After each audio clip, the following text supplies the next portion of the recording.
Welcome to OMG, I didn't know that.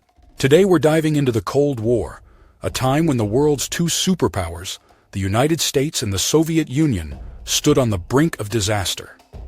This was the era of the Berlin Wall, tense standoffs like the Cuban Missile Crisis, and a thrilling space race to reach the stars, all while both sides built enough weapons to destroy the planet. This wasn't a war of tanks and battles. It was a war of ideas, a battle for influence and power that shaped the modern world. On one side stood the United States of America and its allies, champions of capitalism and democracy. On the other stood the Soviet Union, led by Joseph Stalin, fighting to spread communism. And even though no full-scale battle ever erupted between them, for decades, the world held its breath.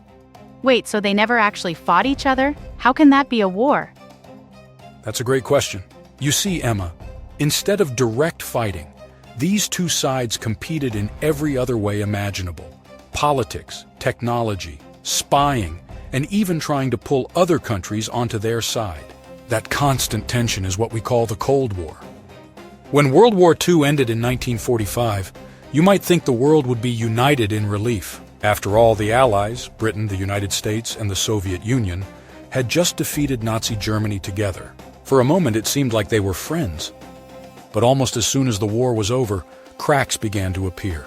America and Britain believed in free elections and private businesses. The Soviet Union wanted something very different. Governments run by communist parties, economies controlled by the state. So, they were friends in World War II and then suddenly turned against each other? Exactly. It surprised a lot of people. But Stalin had his own plans for Eastern Europe. As his Red Army pushed the Nazis out of countries like Poland and Hungary, he didn't let them become independent democracies. Instead, one by one, they became communist states loyal to Moscow. In 1946, Britain's wartime leader Winston Churchill gave a famous speech. He said, "From Stettin in the Baltic to Trieste in the Adriatic, an iron curtain has descended across the continent." That Iron Curtain was his way of describing the invisible line dividing communist Eastern Europe from the West. Iron Curtain? That sounds scary. Was it really like a big wall? Not an actual wall, not yet. It was more like a boundary of control with tight borders, armed guards, and very little freedom to cross. But Churchill's words made it clear. Europe was no longer united. The tension kept rising. In 1947, the United States announced something called the Truman Doctrine. President Harry Truman promised that America would help any country threatened by communism. Money, weapons, even soldiers, whatever it took. It was the start of a policy called containment, keeping communism from spreading. Why did America care so much about what was happening in Europe? Because the United States believed that if one country fell to communism, others might follow, like dominoes falling over. They wanted to stop that before it began. Then came one of the first big showdowns, the Berlin blockade. Germany had been divided after the war, and Berlin, the capital, was also split between East and West. But Berlin sat deep inside the Soviet-controlled zone. In 1948, Stalin made his move. He cut off every road, railway, and canal leading to West Berlin, hoping to force the Allies out. Over 2 million people were trapped with barely enough food or fuel. But instead of giving up, the Western Allies did something extraordinary. They took to the skies. For almost a year, American and British planes flew in everything the city needed. Coal, flour, medicine, even sweets for the children. Wait, they flew in everything? For a whole city? They did. It was called the Berlin Airlift. At the height of the operation, planes were landing every few minutes, day and night. Eventually, Stalin had to give up and reopen the routes. The West had proved they wouldn't be pushed around. By 1949, the two sides were hardening their positions. The United States and its allies formed NATO, the North Atlantic Treaty Organization, a military alliance promising that if one member was attacked, all would defend it. So if one country got attacked, everyone else would jump in? Exactly. It was meant to keep the peace by showing strength. In response, a few years later, the Soviet Union created its own alliance, the Warsaw Pact, to bind its communist allies together.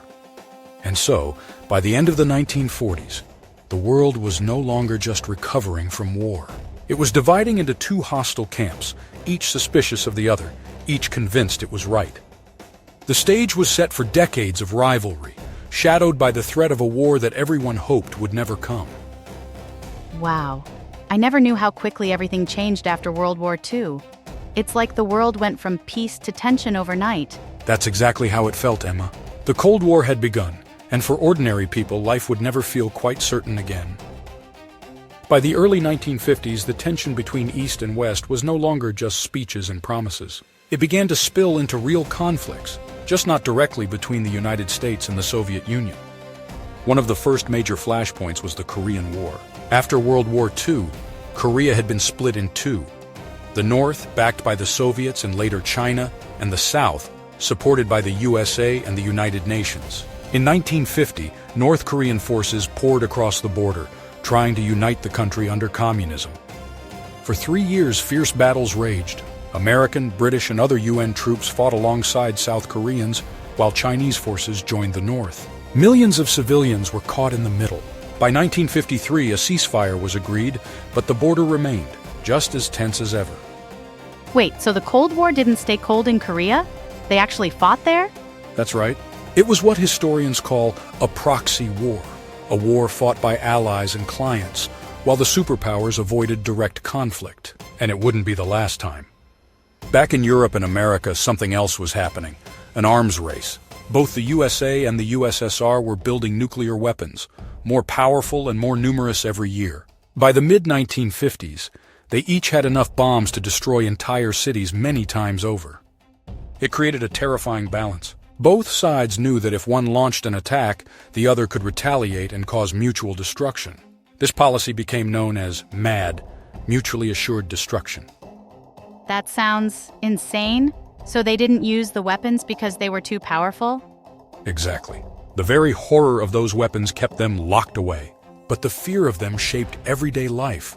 School drills, fallout shelters, and constant anxiety about what might happen next. In 1957, the rivalry leapt beyond Earth itself. The Soviet Union launched Sputnik, the first artificial satellite to orbit the planet. It was a tiny metal sphere, but it sent shockwaves around the world. Suddenly, it looked like the USSR was pulling ahead technologically. In response, the United States created NASA and poured money into science and engineering. The two sides raced to be first in space. First dog, first man, first spacewalk. Eventually, the USA would aim even higher, the moon. So the Cold War even went into space? That's wild.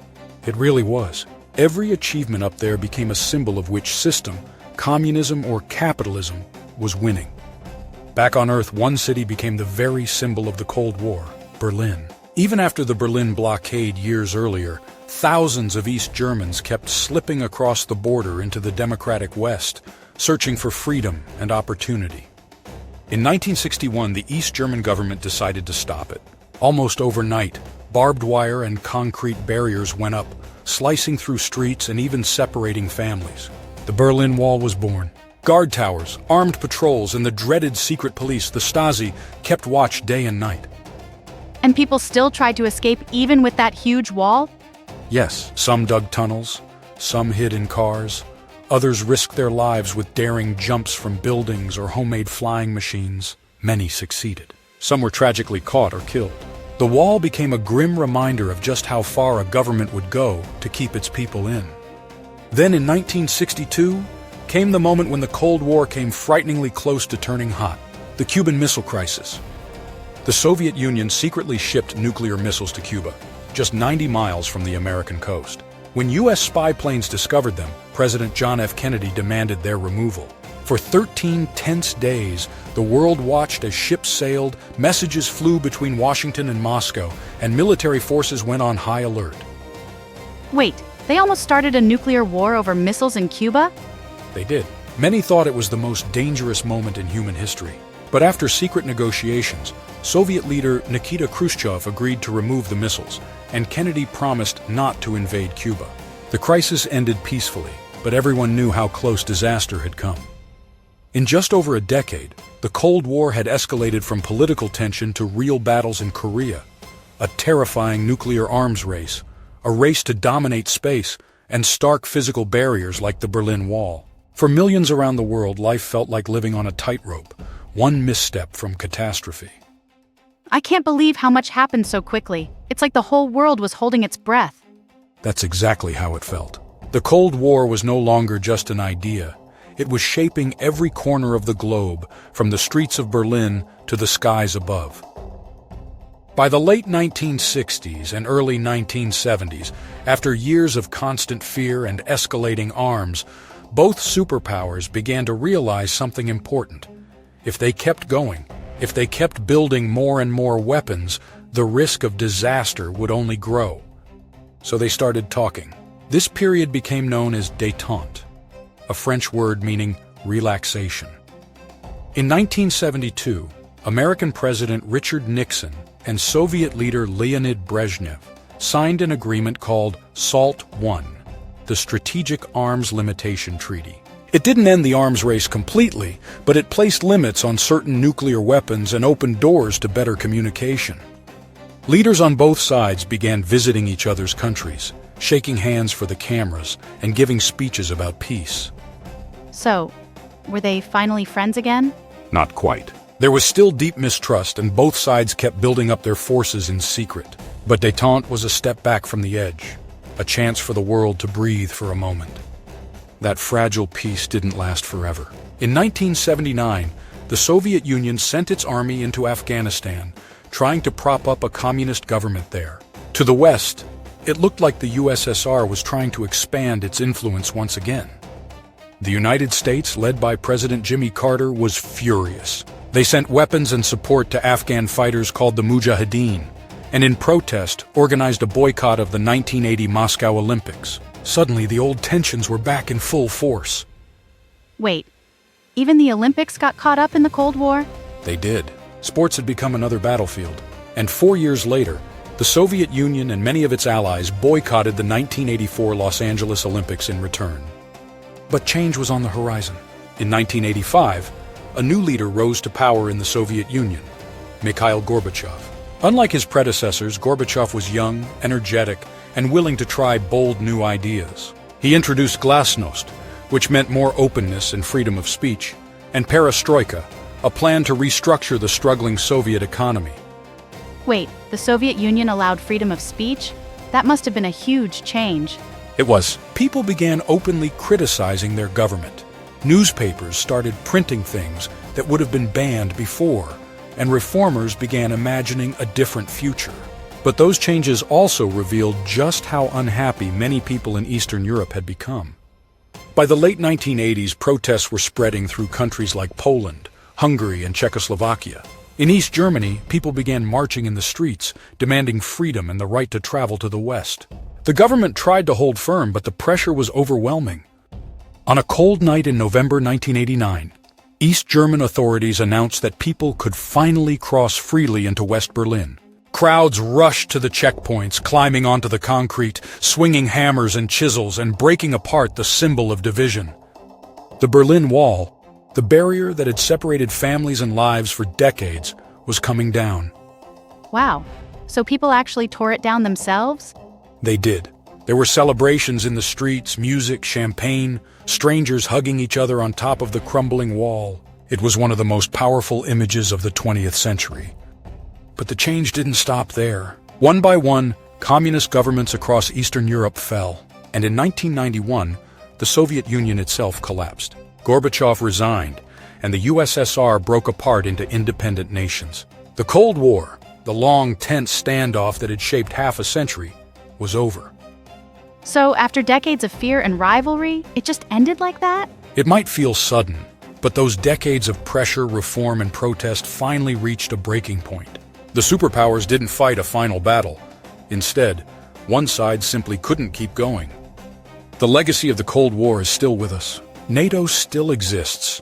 Many countries that were once part of the Soviet Union are now independent democracies, and some rivalries that began in those years still shape our headlines today. The Cold War may be over, but its shadow reminds us how close the world once came to disaster, and how people, through diplomacy and courage, managed to step back from the brink. That's incredible. I didn't know the end would feel so hopeful after everything that happened. It is hopeful, Emma. The Cold War shows us that even in the darkest times, change is possible, and history can take surprising turns.